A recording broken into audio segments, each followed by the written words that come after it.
August 1st, 30, BC, Alexandria, Egypt.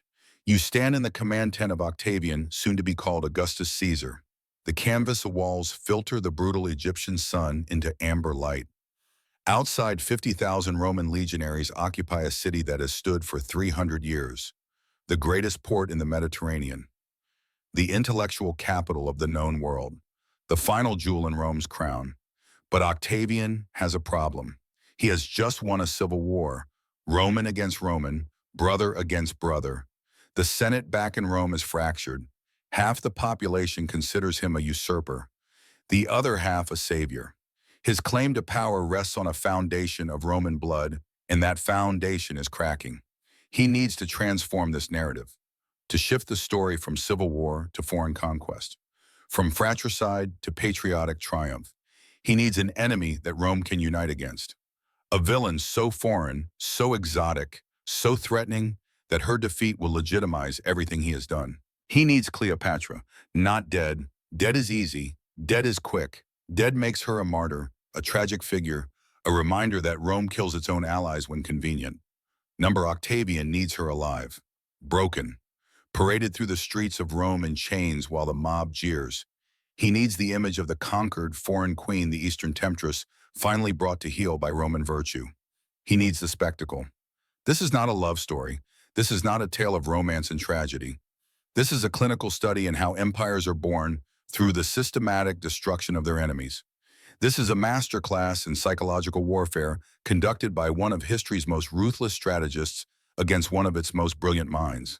And it will take 10 days. Let me introduce you to the players. Octavian, 33 years old, sickly since childhood, plagued by digestive problems, prone to fainting, built like a scholar, not a soldier. He has never won a battle through personal combat. He is no Alexander, no Julius Caesar charging into battle at the head of his troops, but he is something more dangerous. He is a strategist who thinks in decades, not days, who understands that power is not about strength, but about controlling the narrative. He is not charismatic like Mark Antony. He does not inspire love, but he inspires something more valuable. He inspires fear and respect in equal measure. He has studied every Roman triumph for the past 200 years. He knows the formula: capture the enemy leader alive, parade them through Rome for 3 days, let the mob see them humiliated, broken, reduced from ruler to trophy, then execute them in the Mamertine prison, strangle them in the dark, dump the body. The message is clear. This is what happens when you oppose Rome, and Cleopatra knows this formula too. Cleopatra, 39 years old, Pharaoh of Egypt for 21 years. She has survived 3 civil wars, 2 assassination attempts, and more political intrigue than most rulers face in a lifetime. She speaks 9 languages fluently: Greek, Egyptian, Aramaic, Hebrew, Syriac, Ethiopian Median, Parthian, and Latin. She reformed Egypt's economy, stabilized its currency, and negotiated trade deals that made Alexandria the richest city in the world. She is not the seductress of legend. That is Roman propaganda designed to reduce a political genius to a sexual stereotype. The real Cleopatra is far more dangerous. She understands power. She understands leverage. She understands that in the ancient world, perception is reality. And she has 4 children, 4 pressure points, 4 vulnerabilities that Octavian will exploit with surgical precision. Caesarion, 17 years old, son of Julius Caesar, the living proof that Caesar had an heir outside of Roman bloodlines. His very existence is a threat to Octavian's legitimacy. If he lives, he becomes a rallying point for every senator who opposes Augustus. He is a dead man walking, and Cleopatra knows it. Alexander Helios and Cleopatra Selene, 10 years old, twins, born when their mother still held power, when the future seemed bright, named for the sun and moon symbols of the eternal rule their parents imagined. Now just bargaining chips. Ptolemy Philadelphus, 6 years old, the youngest, born during the war. He has known nothing but conflict and uncertainty. His earliest memories are of palaces under siege. These children are not just family. They are weapons, and Octavian will use them with cold precision. The battlefield is not the plains of Actium, where Octavian's navy destroyed Cleopatra and Antony's fleet. That war is over. The battlefield is now inside Cleopatra's mind. Psychological warfare at its most refined. Every word, every gesture, every piece of information carefully calibrated to break her will without touching her body. Because Octavian needs her to walk into that triumph willingly. A dead queen is forgettable. A broken queen is legendary. August 1st, morning. Inside the tomb Cleopatra built for herself near the Temple of Isis. Mark Antony is dying. He fell on his own sword hours ago after receiving false intelligence that Cleopatra had already killed herself. A mistake. A tragic miscommunication in the fog of war. But for Antony, a Roman general who had lost everything, it was the only honorable path left. He is being hauled upward through a high window by three women. Cleopatra, Iris, Charmian, three sets of hands gripping ropes pulling his weight up the stone wall. His blood smears the white marble. The ropes burn their palms, but they pull. They pull because he is dying and he wants to die in her arms. They get him inside, lay him on the stone floor. Cleopatra kneels beside him. He looks at her. His vision is fading. "I die well," he whispers, defeated by a Roman, not by Eastern weakness. He does not understand that he is dying for nothing, that the trap is already closing, that Cleopatra's fate was sealed the moment Octavian's fleet won at Actium. He dies. She does not cry. There is no time for grief. Grief is a luxury she can no longer afford. Outside, Roman soldiers surround the tomb. Proculus, one of Octavian's officers, calls through the narrow gap in the stone door. "The Caesar wishes to discuss terms for your children's safety." Cleopatra recognizes the game. She begins to negotiate through the gap. Her voice is calm, measured. She asks for guarantees, for written promises, for safe passage. While she talks, Roman soldiers scale the outer walls using ladders. They enter through the same high window they used to pull Antony inside. They move silently, weapons drawn. When they grab her from behind, she tries to reach for a hidden dagger. But there are too many hands, too much strength. She screams, "You will not parade me. You will not take me alive." But the soldiers have their orders. Keep her alive, no matter what. No exceptions. They bind her wrists, not roughly but firmly. They escort her from the tomb. The door she barricaded so carefully swings open. Sunlight floods in. Outside, 100 Roman soldiers stand in formation. The moment. The capture. The queen who ruled the richest kingdom in the world is now a prisoner. They take her to the palace, to a room on the second floor. Large windows, comfortable furnishings. It could almost be mistaken for a guest chamber, except for the four guard at the door, the lock on the outside, the iron bars hidden behind the silk curtains. Iris and Charmian are allowed to stay with her. Intentional. Octavian wants her comfortable. He wants her to think she has some measure of control.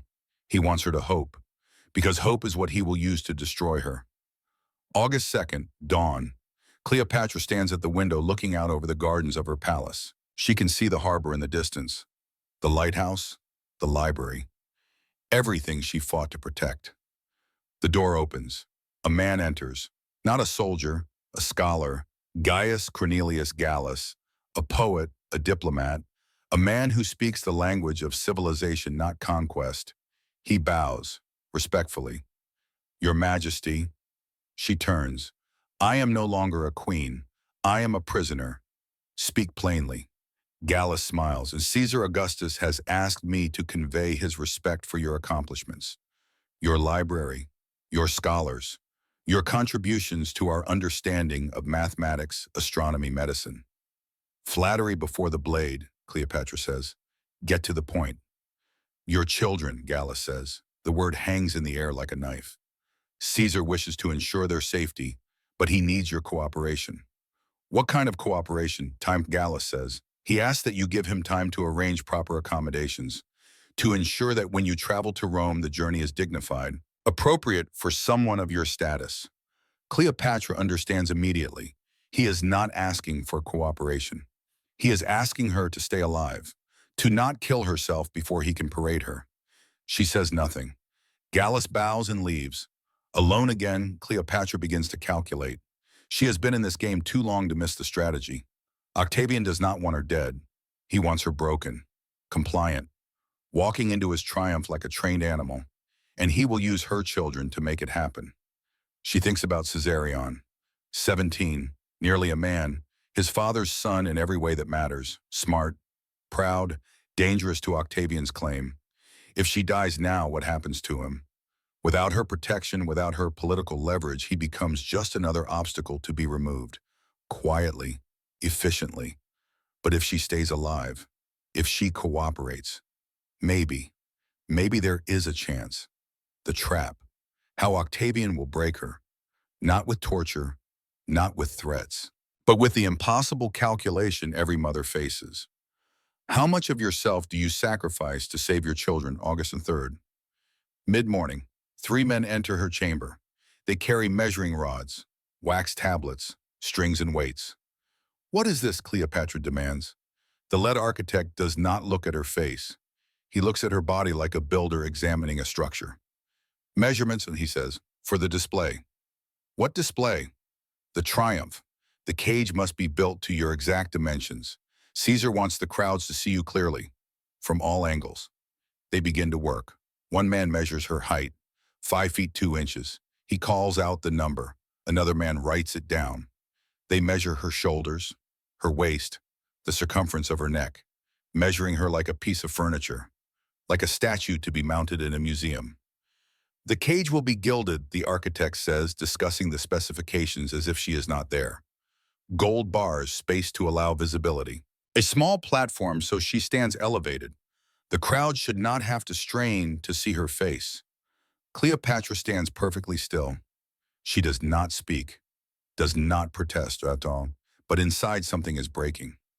Not torture, worse, dehumanization. They are reducing her from queen to object, from person to spectacle. When they finish, they bow politely and leave. Charmian finds her sitting on the floor, shaking. My queen. They are measuring me for a cage, Cleopatra whispers. A cage, Charmian, to parade me like an animal. We will find a way. What way? They have my children. They have my city. They have everything. That night, Cleopatra does not sleep. She lies in the darkness and remembers. 15 years ago, she was 24. In Rome with Julius Caesar. She attended his triumphs, celebrating his victories in Gaul. She watched as Vercingetorix, the king of the Gauls, was dragged through the streets in chains. She remembers his eyes, empty, already dead inside, even though his body still moved.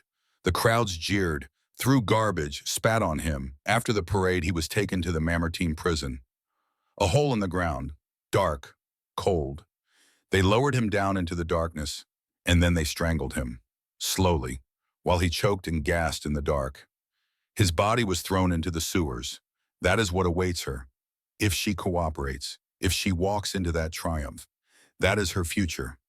She sits up in the darkness. I will not become that, she whispers to herself. I saw his eyes. He was already dead.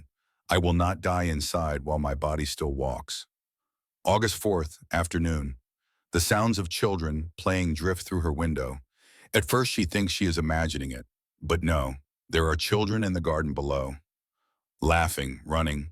She moves to the window, looks down. 3 children, her children. Alexander, Selene, young Ptolemy. They are playing a game with wooden swords, pretending to be warriors. The guards stand nearby watching, not threatening, just present. Cleopatra's hand grips the window frame. She wants to call out to them, to let them know she is here, that she can see them. But she understands immediately. Not an accident, deliberate. The guards position the children exactly where she would see them, where she would hear them. Another weapon, another form of pressure. She watches for 20 minutes. Then Charmian gently pulls her away from the window. They are using them, Charmian says softly. You know this. I know, Cleopatra says, but hearing their voices, seeing them safe, it is the cruelest weapon of all. That evening, another envoy arrives.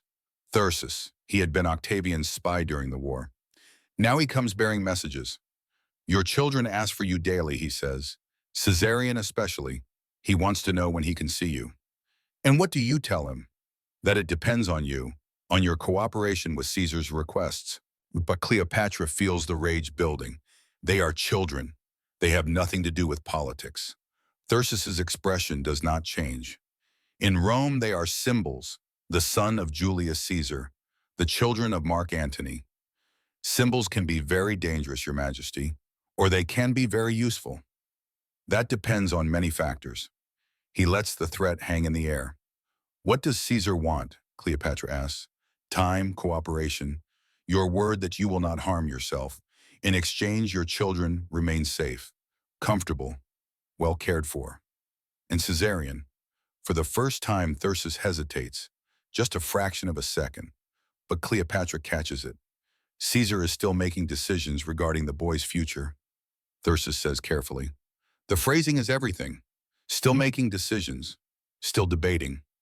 That means the outcome is not certain. That means Caesarion is in danger. If they were planning to spare him, there would be no debate.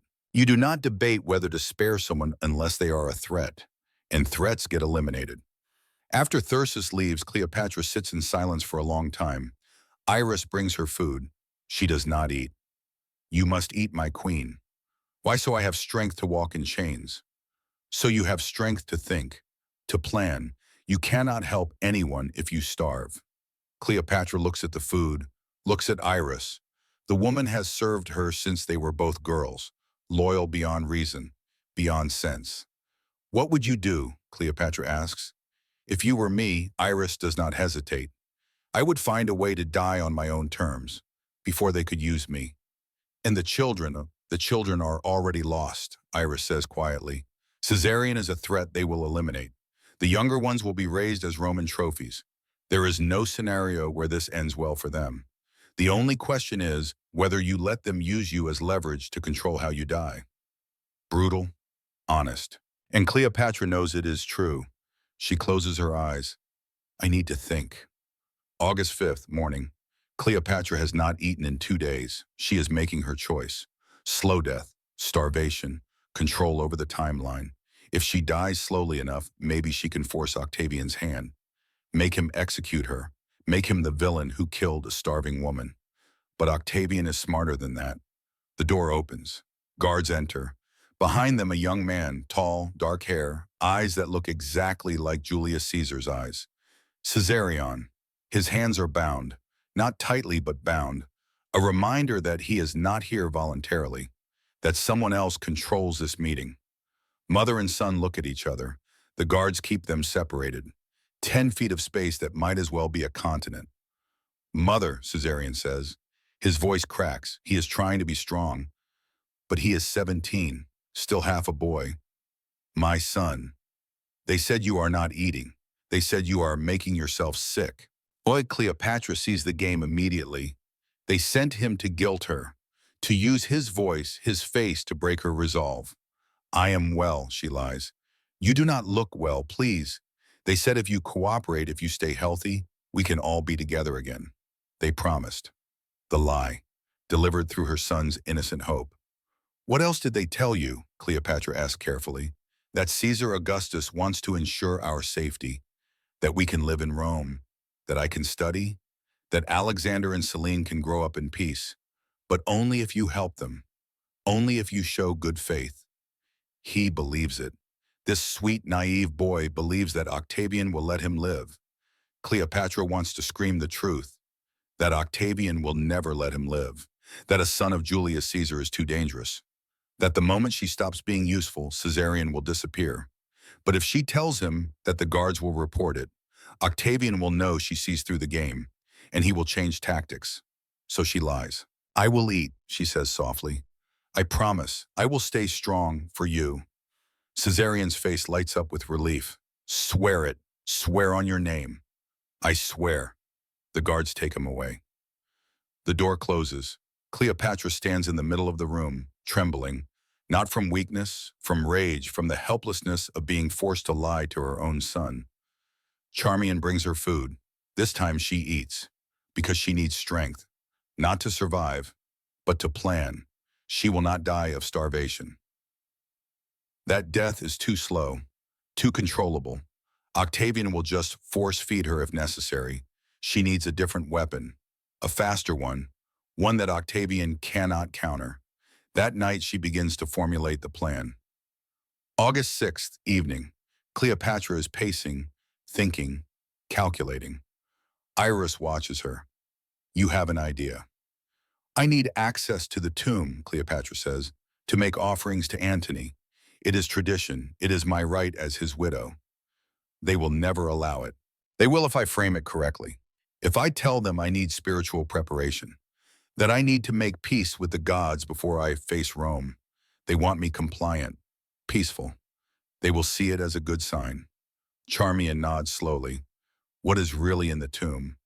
Cleopatra does not answer directly, but her eyes say everything.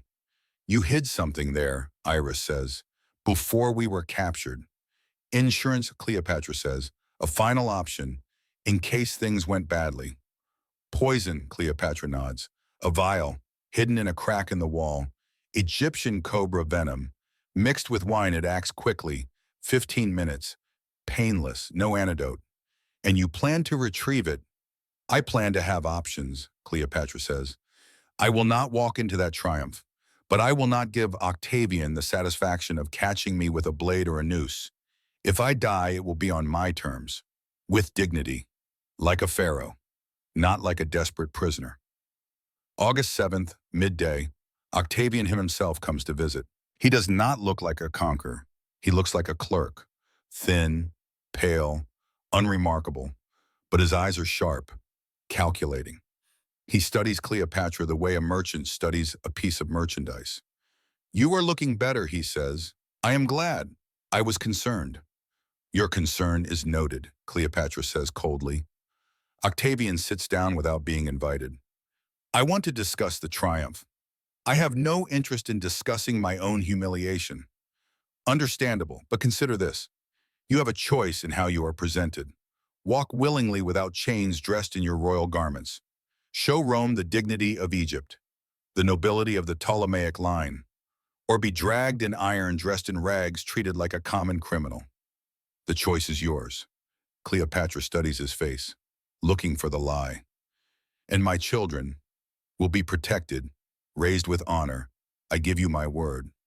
Your word. Yes, my word. Cleopatra wants to laugh. His word. As if words mean anything in this game. She notices how he phrases it. Protected. Not freed. Not returned to Egypt. Protected. Which could mean anything. Locked in a gilded cage is technically protection. And raised with honor. Not raised as royalty. Not raised as equals. Raised with honor. Like pets. Like curiosities. And no mention of Caesarion specifically. Just your children. Vague. Deliberately vague.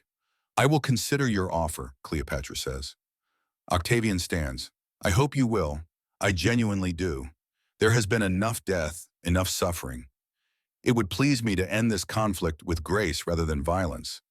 He leaves. After he is gone, Cleopatra turns to Charmian. He is lying, every word, carefully constructed lies. You are certain. I am certain he made no specific promises. Everything was vague enough to reinterpret later.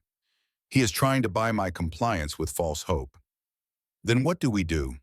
We play along, Cleopatra says. We make him think I am considering it. And while he thinks he is winning, we prepare our own endgame. August 8th, night. Cleopatra makes her request through the guards.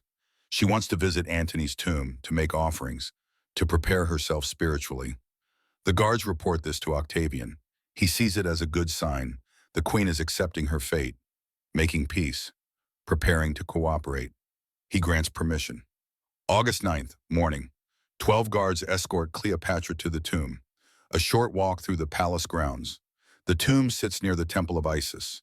White marble, Egyptian architecture blended with Greek columns. They allow her to enter with Iris and Charmi. But the guards stand at the door, watching.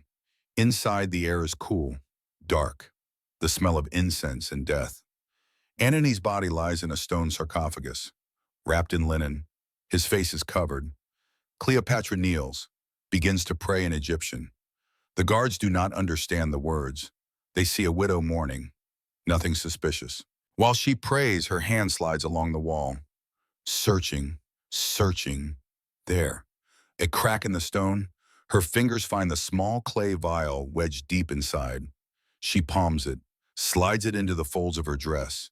She continues praying for another 10 minutes, then stands. I am ready, she says to the guards. They escort her back to the palace. She has the weapon now, the final option, the key to her own death.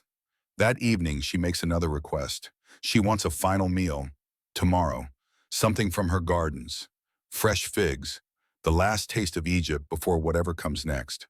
The guard at her door is Marcus. He has been on duty for most of the past week. He has watched her, listened to her voice. Despite his training, despite his loyalty to Rome, he has begun to see her as human, not as an enemy, but as a woman, a mother, someone trapped.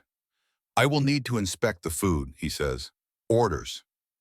Of course, Cleopatra says gently. I would expect nothing less. I am only asking for fruit, something familiar, a small comfort.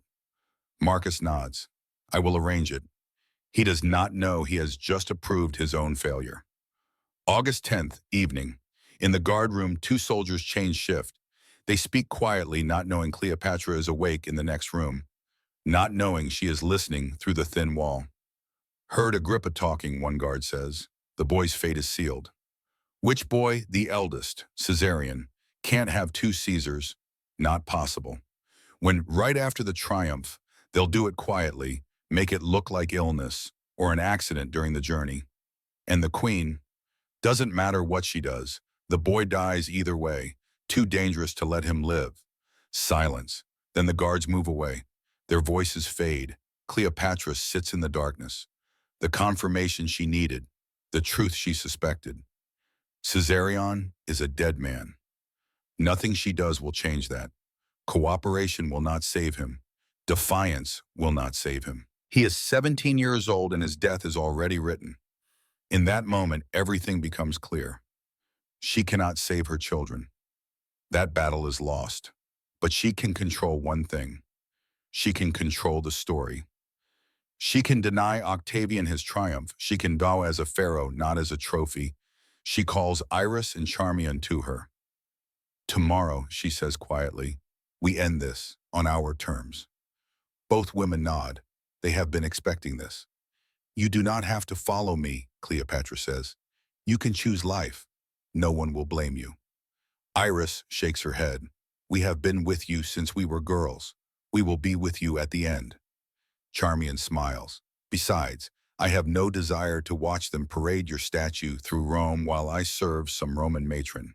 If you fall, we fall together. Cleopatra embraces them both. Then we need to prepare. Carefully. There can be no mistakes. August 11th, dawn. The basket of figs arrives with the morning light.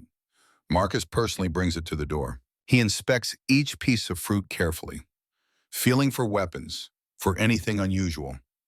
The figs are perfect, ripe, fresh from the gardens. He finds nothing suspicious. Thank you, Cleopatra says when he hands her the basket. You have been kind to me, in a situation where kindness is rare. I will remember that. Marcus shifts uncomfortably. He is a soldier. Kindness is not his job. But he nods. I wish things were different, Majesty. So do I. He leaves, locks the door. Inside the room, Cleopatra sets the basket aside. The figs are irrelevant, a misdirection. The guards will later tell stories about a snake hidden in the fruit. They will invent that detail to explain what they could not prevent. But there is no snake. There never was. The weapon is in her hand, the small clay vial, Egyptian cobra venom. She has had it for 2 days, hidden in the folds of her dress.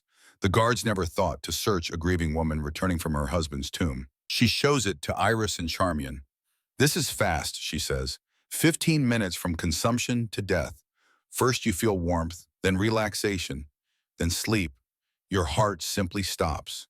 There is no pain, no struggling. The Egyptians have perfected this for 3,000 years. How much, Iris asks. Enough for 3, if we divide it carefully. They sit together. 3 women who have shared power, luxury, exile, and now this final choice. We need to stage this correctly, Cleopatra says. When they find us, they need to understand that this was not desperation.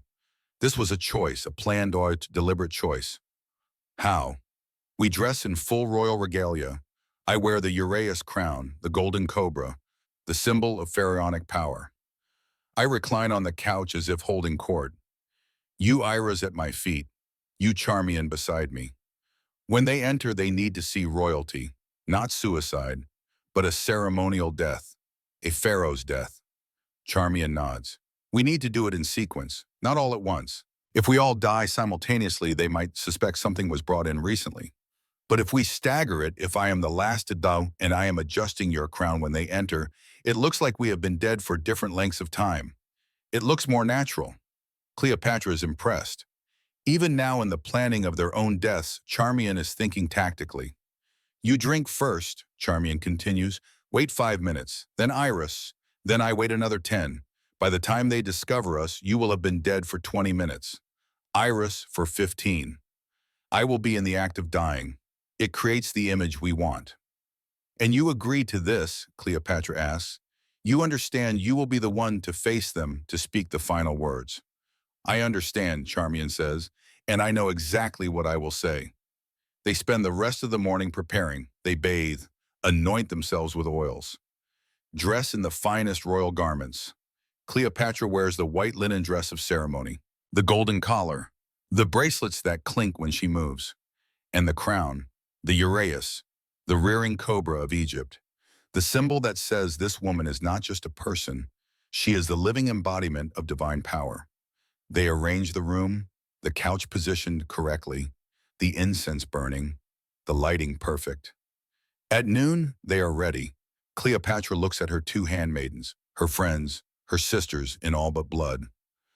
There are no words for what you have given me, she says, your loyalty, your love, your lives.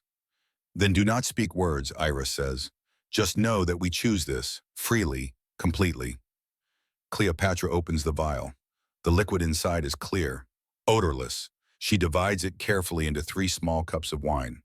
To Egypt, she says, raising hers. To the last pharaoh, Iris responds. To defiance, Charmian finishes. They touch cups, a final toast. Cleopatra drinks first. The wine is sweet. The poison has no taste. She sets down the cup, reclines on the golden couch, arranges her dress, folds her hands over her stomach. How do I look? She asks. Like a queen, Charmian says. Cleopatra smiles. She can already feel the warmth spreading through her chest. Not unpleasant, almost peaceful. She thinks about her children. Caesarion, Alexander, Selene, little Ptolemy. She has failed them as a mother. She could not save them. But maybe she can give them something else. A story. A mother who did not break, who did not surrender, who chose death over humiliation. Maybe in the long arc of history that will matter. She thinks about Julius Caesar, the man she loved for his mind, his brilliance, his vision of what Rome could become. He would have understood this choice. He too preferred death to capture. She thinks about Mark Antony, the man she loved for his heart, his passion, his loyalty. He tried to die for her. Now she will join him, not in defeat, but in defiance. She thinks about Egypt. 3,000 years of civilization, of art, science, medicine, mathematics, the library, the lighthouse, the scholars who changed the world. She was supposed to protect it, to pass it on. Instead, she is the last, the final pharaoh, the end of the line. Forgive me, she whispers. I tried. Her vision is blurring. The warmth has spread to her limbs. She feels heavy, relaxed. The last thing she sees is Charmian's face, tears streaming, but not sad, proud. Sleep well, my queen, Charmian whispers, and Cleopatra closes her eyes. 5 minutes pass. Iris drinks. She kneels at Cleopatra's feet, arranges the hem of her queen's dress, makes sure everything is perfect. Then she lies down, her head resting against the couch. She does not fight it. She lets the poison carry her away. 10 more minutes. Charmian drinks last. She knows she has the hardest part. She needs to stay alive long enough to arrange the scene, to make it perfect. She adjusts Cleopatra's crown, makes hard it sits straight, smooths a wrinkle in the dress. She checks Iris. The woman looks peaceful, dignified. Charmian can feel her own heart slowing. The room is getting darker around the edges, but she forces herself to stay upright, to maintain her position beside the queen.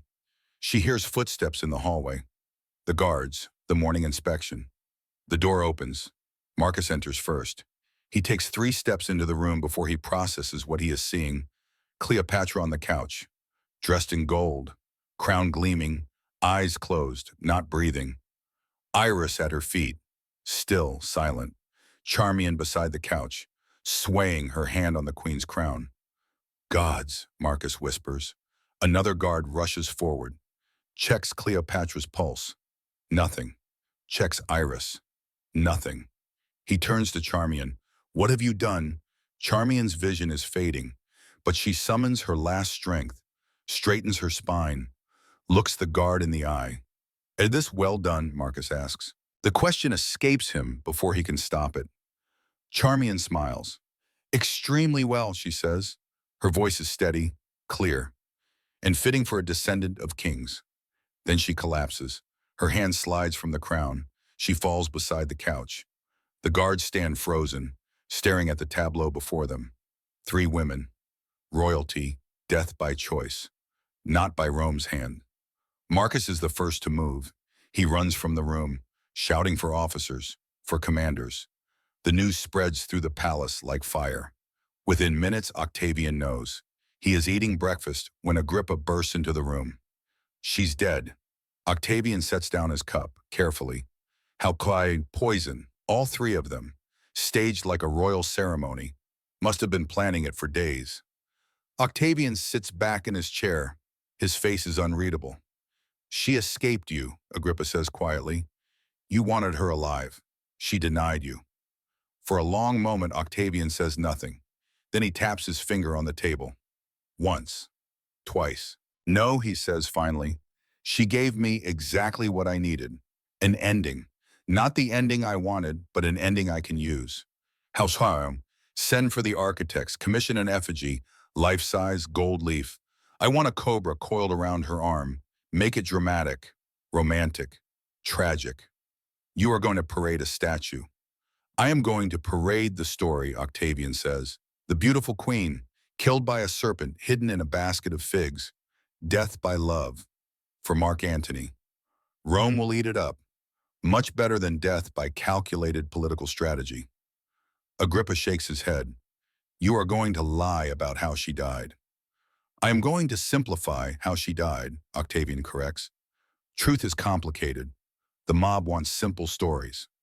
Seduction, serpents, tragedy. They do not want to hear about psychological warfare and tactical suicide. So I will give them the story they want, and that story will serve my purposes just as well as her living body would have.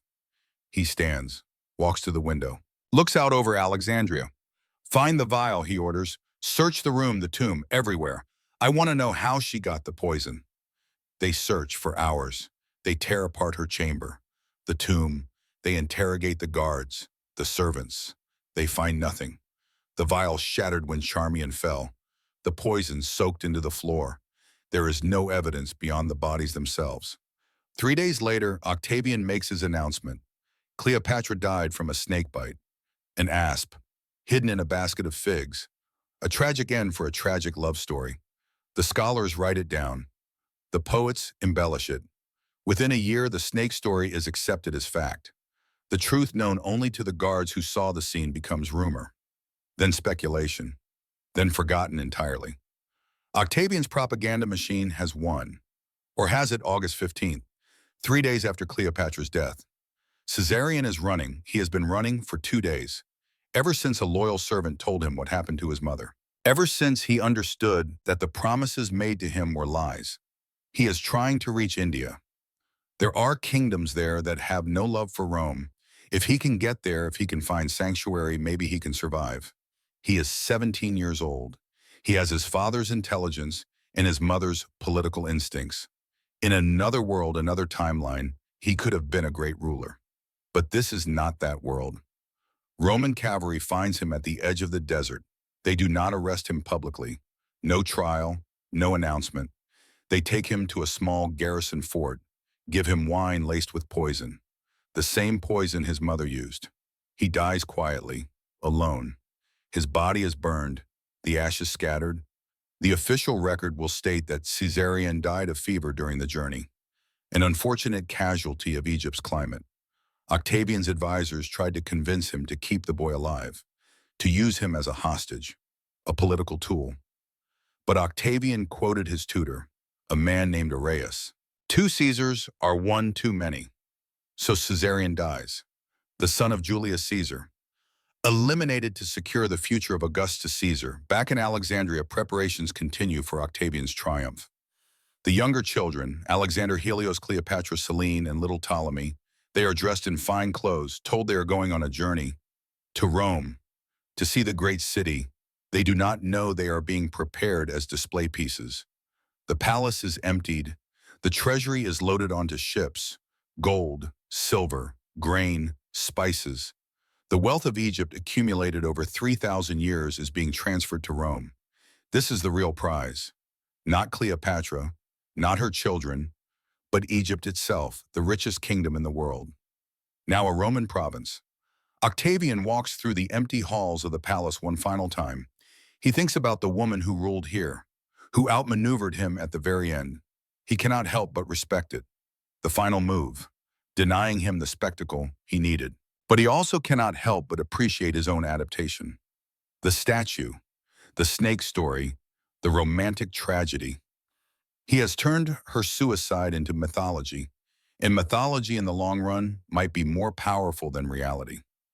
Over a year later, September 29th, BC Rome, the triple triumph, 3 days of celebration, 3 victories, Dalmatia, Actium, Egypt. On the third day, the Egyptian triumph, the crowd is enormous.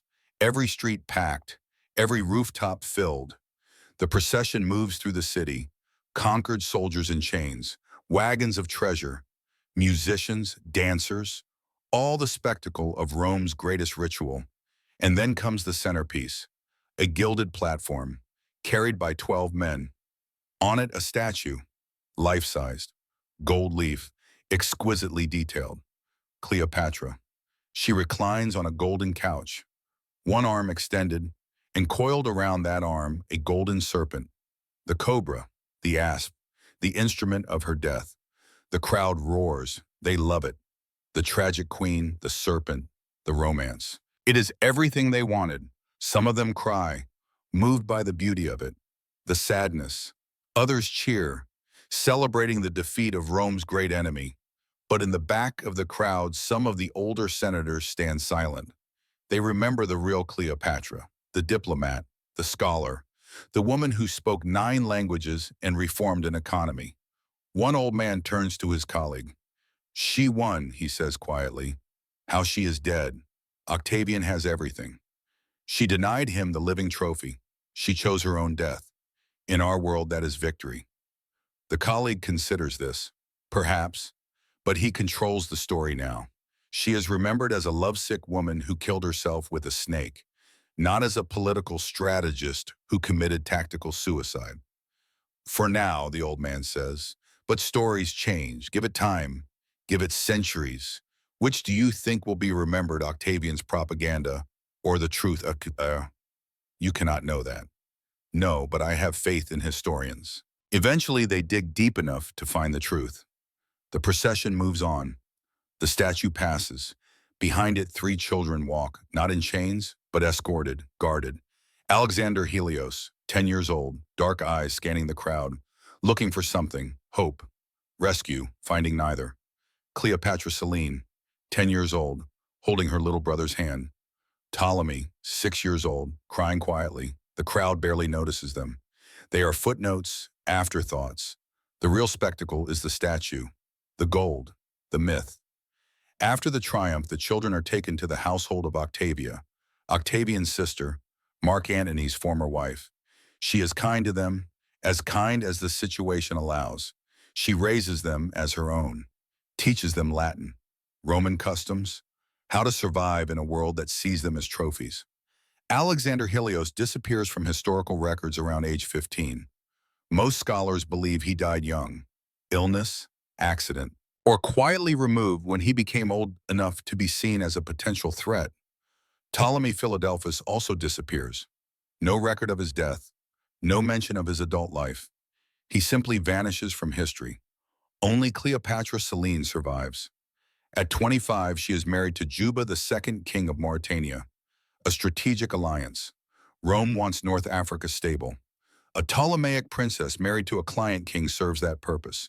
She lives until age 35, has children, runs a kingdom, and she tells her children stories about their grandmother, about the last pharaoh, about Egypt before Rome. The stories are not entirely accurate. Memory fades, details blur, but the core truth remains. Cleopatra chose defiance over humiliation, death over servitude, and in the end, perhaps that is what matters. November 29, BC, Rome. Octavian's private study. He sits alone, reading reports. Egypt is stabilizing. The grain shipments are regular.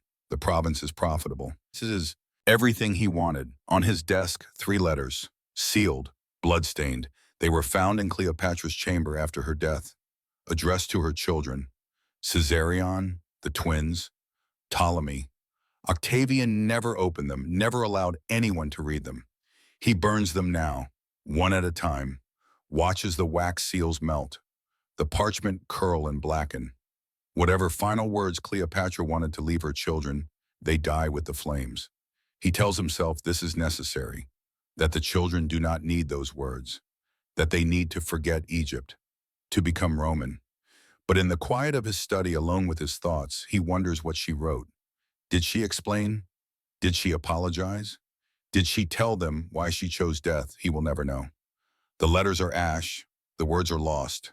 He stands, walks to the window, looks out over Rome.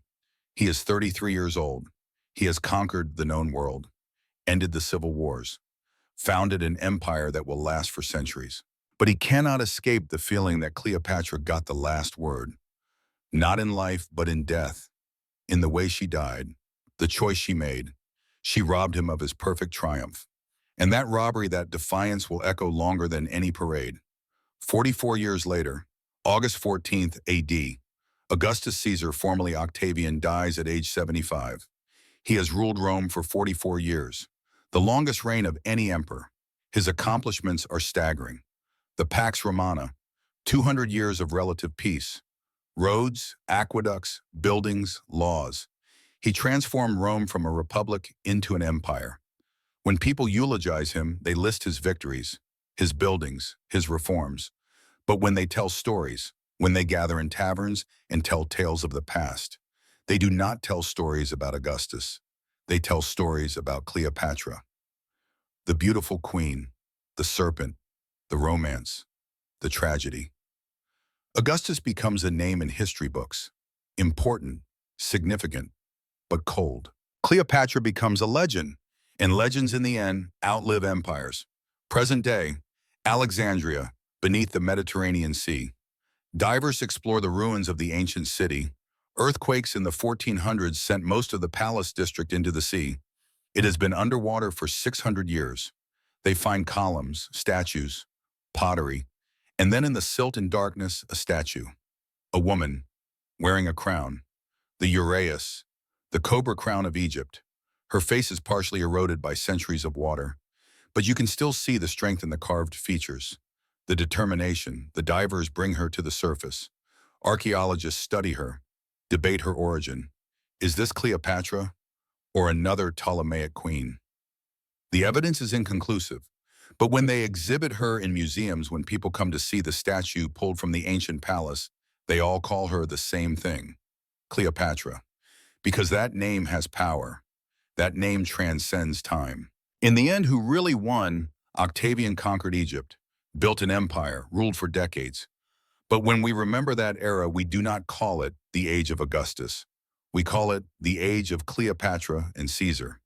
When Shakespeare wrote his plays, he did not write the tragedy of Octavian.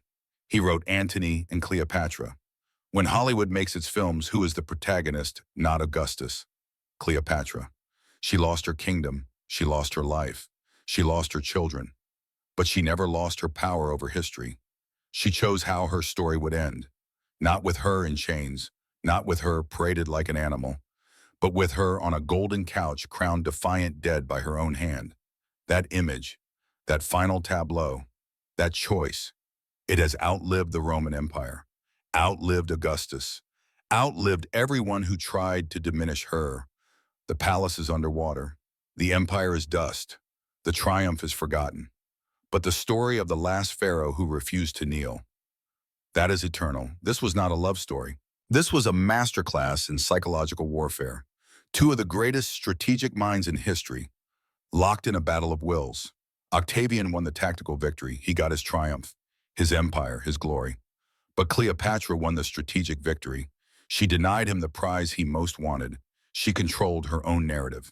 She died as a queen, not as a trophy. And in the calculation of history in the long arc of time, which victory matters more, the answer depends on what you value. Power in the moment or power in memory. Octavian had the first. Cleopatra has the second. And the second, as it turns out, lasts much, much longer.